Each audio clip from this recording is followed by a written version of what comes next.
लाडक्या बहिणींनो, तुमचे पैसे येणार नाहीत आता. हो, आज मी तुम्हाला एका सत्यासमोर उभं करणार. कारण आज घडीला महाराष्ट्रातल्या लाखो महिलांच्या डोक्यावर, त्यांच्या मनावर आणि त्यांच्या घरादारात एकच प्रश्न भुतासारखा फिरतोय. माझं नाव लाडकी बहीण योजनेतून कट होणार आहे का?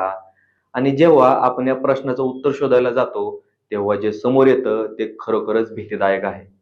सरकारी पातळीवर मंत्रालयाच्या बंद दाराआड ज्या हालचाली सुरू आहेत, जी आकडेवारी समोर येते, त्यानुसार राज्यभरात केलेल्या पडताळणीतून जवळपास 40 लाख महिलांची नावे या लाडक्या बहीण योजनेतून कायमची वगळली जाणार आहेत. हो, तुम्ही बरोबर ऐकलं. 40 लाख हा आकडा साधासुद्धा नाही. म्हणजे काय माहितीये तुम्हाला? विचार करा, पूर्ण पुणे शहर, पूर्ण नागपूर शहर किंवा संपूर्ण नाशिक जिल्हा इतक्या प्रचंड लोकसंख्येइतक्या महिला या योजनेतून एका झटक्यात बाहेर पडू शकतात. विचार करा, हा धक्का किती मोठा आहे. ही संख्या आपल्याला फक्त आकडा वाटते, पण या प्रत्येक आकड्यामागे एक चेहरा आहे, एक संसार आहे, एक गरज आहे. आज जेव्हा आपण आजूबाजूला पाहतो, तेव्हा लाखो मोबाईलच्या स्क्रीनवर फक्त आणि फक्त चिंताग्रस्त मेसेज दिसतायत. व्हॉट्सअप ग्रुप्सवर चर्चांना ऊत आलाय. बँकांसमोरच्या रांगा पुन्हा वाढू लागल्यात. चौकाचौकात, अंगणवाडीत, गावातल्या पारावर चर्चा तेजीत चालू आहेत. आणि या सगळ्या गोंधळात प्रत्येक बहिणीच्या मनात एकच धडकी भरली आहे. माझं नाव त्या अपात्र यादीत तर नाही ना? माझे पैसे तर थांबणार नाहीत ना? ही भीती उगीच नाही. याला एक कारण आहे. कारण गेल्या काही महिन्यात राज्यभरातून अशा काही घटना, असे काही प्रकार आले आहेत की ज्यावर सामान्य माणसाचा विश्वास बसणार नाही. माणुसकीला काळिमा फासणारे हे प्रकार आहेत. काही ठिकाणी मृत महिलांच्या नावावर, ज्या जगात नाहीत त्यांच्या नावावर महिन्याचे हप्ते लाटले गेले. विचार करा, मृताच्या टाळूवरचं लोणी खाण्याचा हा प्रकार. काही ठिकाणी तर चक्क पुरुषांचे फोटो वापरून बनावट आधार कार्ड बनवून महिलांच्या नावाने खाती उघडली गेली. काही ठिकाणी एकाच आधार नंबरवर 2-2, 3-3 खाती चालू होती. काही ठिकाणी गावातल्या दलालांनी, एजंटांनी संपूर्ण कुटुंबांची माहिती गोळा करून त्यांना अंधारात ठेवून चुकीच्या मार्गाने पैसे मिळवले. जिथे ही योजना माझ्या कष्टकरी बहिणींसाठी होती, जिथे ही योजना त्या माऊलींसाठी होती जी संसाराचा गाडा ओढते, तिथे तिचा वापर करून काहींनी स्वतःच्या तुंबड्या भरल्या, बेकायदेशीर लाभ मिळवला. आणि म्हणूनच आज सरकारने आता गप्प न बसता युद्धपातळीवर एक मोठी सफाई मोहीम सुरू केली आहे. मंत्रालयातून थेट प्रत्येक जिल्हाधिकाऱ्यांना कडक आदेश दिले गेले आहेत. गावागावात आता टीम्स पोहोचतायत. घरोघरी पडताळणी होते. तुमचे कागदपत्र पुन्हा तपासली जात आहेत.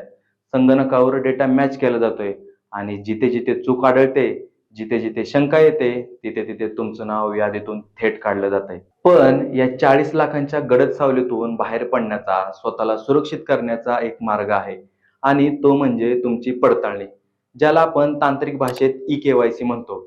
सरकारने आता मवाळ भूमिका सोडून दिली आहे.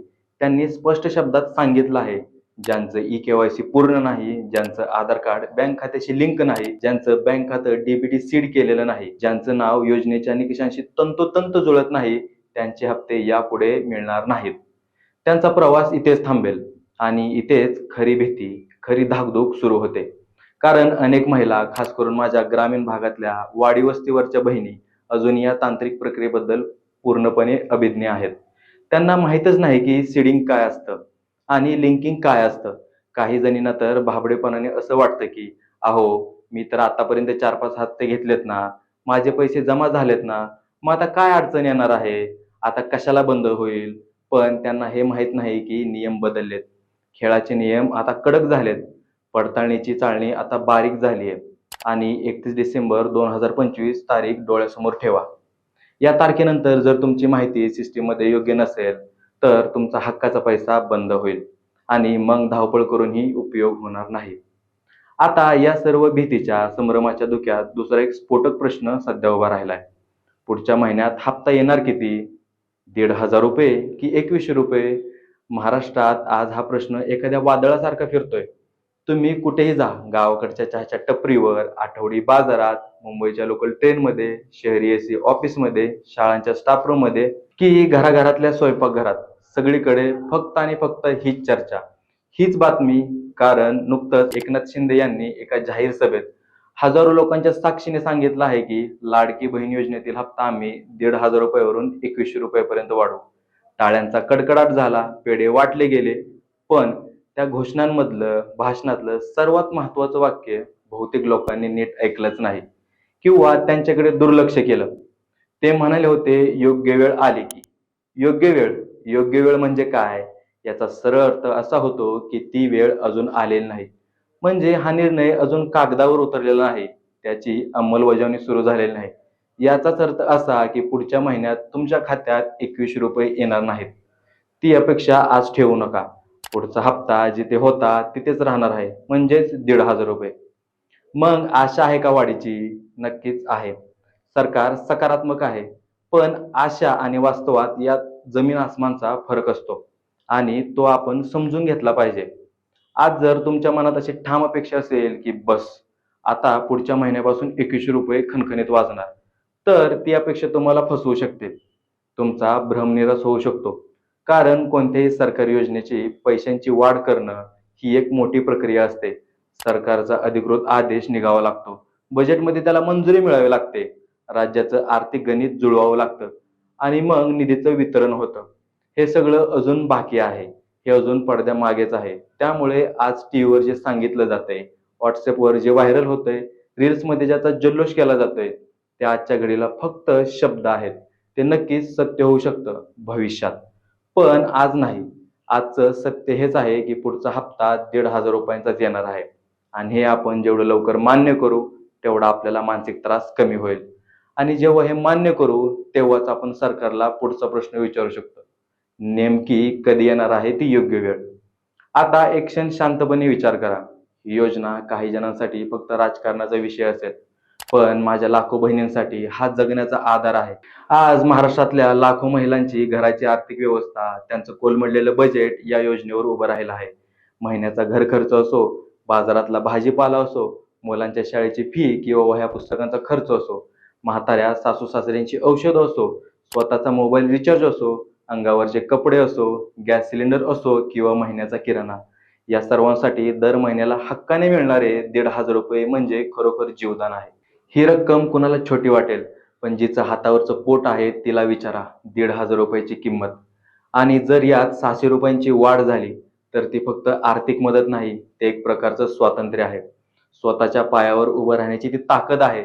पण लक्षात ठेवा, हे स्वातंत्र्य, हा सन्मान फक्त आणि फक्त तेव्हाच मिळेल, जेव्हा ही योजना पारदर्शक राहील, जेव्हा ही योजना भ्रष्टाचारमुक्त राहील, जेव्हा या योजनेतील गळती थांबेल, जेव्हा योजना वारंवार तपासली जाईल आणि जेव्हा ही योजना फक्त आणि फक्त खऱ्या, गरजू आणि पात्र लाभार्थ्यांसाठीच पोहोचेल. मधल्या दलालांचे हात तिथे पोहोचणार नाहीत. आणखी एक महत्त्वाची गोष्ट, जी सध्या अनेक महिलांना सतावते. गेल्या काही महिन्यात, विशेषतः ऑक्टोबर आणि नोव्हेंबरमध्ये अनेक महिलांचे हप्ते वेळेवर आले नाहीत. काहींचे उशिरा आले, काहींचे आलेच नाहीत. त्यामुळे एक घबराट पसरली. पण याचं कारण समजून घ्या. मधल्या काळात निवडणुका होत्या, आचारसंहिता लागू होती आणि निवडणूक आयोगाच्या नियमांमुळे निधी वाटपावर काही काळासाठी निर्बंध आले होते. पण आता आनंदाची बातमी ही आहे की आयोगाने आता हिरवा कंदील दाखवला आहे. अडकलेला निधी मोकळा झाला आहे आणि आता सरकारकडून प्रलंबित हप्ते रिलीज होत आहेत. तुमच्या आजूबाजूला विचारा, काही महिलांना आता एकदम ₹3,000 किंवा काहींना तर तिन्ही महिन्यांची मिळून ₹4,500 एकाच वेळी जमा झाल्याचे मेसेज आले आहेत. याचा अर्थ काय? याचा अर्थ असा की मागील हप्ते थांबले होते. ते हरवले नव्हते. सरकारकडे तुमचा हिशोब पक्का आहे. जे पैसे तुमचे आहेत, तुमच्या हक्काचे आहेत, ते तुम्हाला मिळणारच. फक्त थोडा उशीर झाला. हे सत्य समजून घ्या आणि मनातला संशय काढून टाका. पण दुर्दैवाने आपला सोशल मीडिया मात्र काहीतरी वेगळंच, भलतीच कथा सांगतोय. तुम्ही YouTube उघडा, Facebook उघडा, कुणी म्हणतंय योजना बंद होणार, कुणी थंबनेल लावतंय यादीतून 40 लाख नावे कट, कुणी ओरडतंय ₹21 आजपासून लागू, कुणी म्हणतंय हा शेवटचा हप्ता, यापुढे नाही.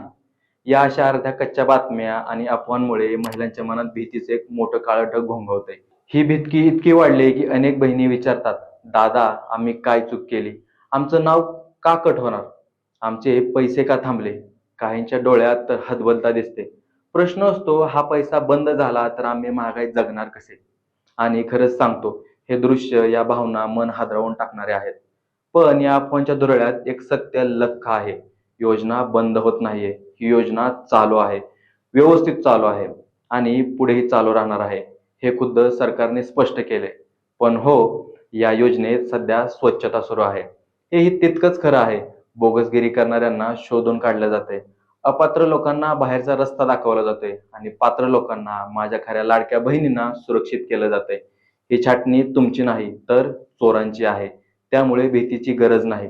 गरज आहे ती फक्त जागरूकतेची. आता एक सुखद कल्पना करा, जानेवारी 2026 उजळायले आणि नवीन वर्ष सुरू झाले आणि जर सरकारने दिलेला शब्द पाळला, ती वाढ लागू झाली, तर तुमचा हप्ता ₹2100 होईल.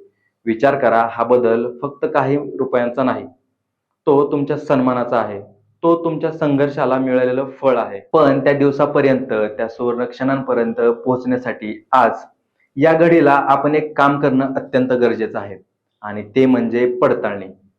ई-केवायसी. तुमचं आधार कार्ड बँकेला लिंक आहे ना? तुमचे दस्तऐवज सिद्ध आहेत ना? तुमचं खातं डीबीटी सीड आहे ना? हे सगळं तपासा. स्वतः तपासा. मुलाला विचारा, नवऱ्याला विचारा. बँकेत जा. कारण हे जर नसेल तर तुमची पात्रता तिथेच थांबेल. तुमची फाईल तिथेच बंद होईल आणि एकदा का फाईल बंद झाली तर पैसा थांबेल आणि पैसा थांबला तर घरातला हक्काचा आधार थांबेल. म्हणून बहिणींनो, कळकळीने सांगतो, आजचा दिवस निर्णायक आहे. उद्या करू, परवा करू म्हणत अंतिम तारीख येईपर्यंत थांबू नका. जसजशी तारीख जवळ येईल तसतशी गर्दी वाढेल. सर्व्हरवर लोड येईल, सर्व्हर क्रॅश होईल, साईट चालणार नाही. अंगणवाडी सेविकांकडे, ग्रामपंचायतीत, बँकेत, महाडीबीटी सेंटरमध्ये लांबच लांब रांगा लागतील. मग मनस्ताप होईल. त्यापेक्षा आजच जा. आज काम पूर्ण करा. आज स्वतःला सुरक्षित करा. आज तुमचा हक्क सांभाळा. हा व्हिडिओ, हे बोलणं तुम्हाला घाबरवण्यासाठी नाही, तुम्हाला जागरूक करण्यासाठी आहे. गाफील राहू नका हे सांगण्यासाठी आहे. कारण माहिती नसणं हा गुन्हा नाही, पण माहिती असताना, डोळ्यासमोर सत्य असताना दुर्लक्ष करणं हा मोठा धोका आहे. आणि हा धोका तुमचे वर्षाचे 18,000 ते 25,000 रुपये तुमच्यापासून हिरावून घेऊ शकतात. आता शेवटी उरतो सर्वात महत्त्वाचा निष्कर्ष, जो तुम्ही गाठीशी बांधून ठेवा. पुढचा हप्ता मिळणार आहे. नक्की मिळणार आहे, पण तो मिळणार 1,500 रुपयांचा. वाढ होऊ शकते, पण तारीख अजून ठरलेली नाही. नावे यादीतून कट होतील, पण कोणाची? ज्यांची माहिती खोटी आहे, ज्यांची पडताळणी अपूर्ण आहे त्यांचीच. तुमचे कागदपत्र ओके असतील तर तुम्हाला धक्का लागणार नाही. मागील हप्ते उशिरा आले, पण ते बुडणार नाहीत. ते येणारच. योजना चालू आहे, बंद नाही. आणि या सगळ्याचा परिणाम आज तुमच्या तत्परतेवर, तुमच्या कामावर अवलंबून आहे. मला खाली कमेंटमध्ये नक्की लिहा, तुम्ही तुमचं ई-केवायसी केलंय का? तुम्हाला मागचा हप्ता आलाय का? की अजून काही शंका आहे तुमच्या मनात? तुमची प्रत्येक कमेंट आम्ही वाचतोय. पुढच्या व्हिडिओत आपण तुमच्या प्रश्नांची उत्तरं शोधू. हा व्हिडिओ लाईक करा, जास्तीत जास्त शेअर करा. तुमच्या आजूबाजूच्या, तुमच्या संपर्कातल्या प्रत्येक महिलेला सावधान करा. कारण योजना जरी सरकारची असली तरी तो हक्क तुमचा आहे. तो पैसा तुमचा आहे आणि हक्कासाठी आवाज उठवणं, जागरूक राहणं हीच तुमची खरी ताकद आहे. चला तर मग कामाला लागूया. भेटूया लवकरच नवीन माहितीसह. तोपर्यंत काळजी घ्या. धन्यवाद.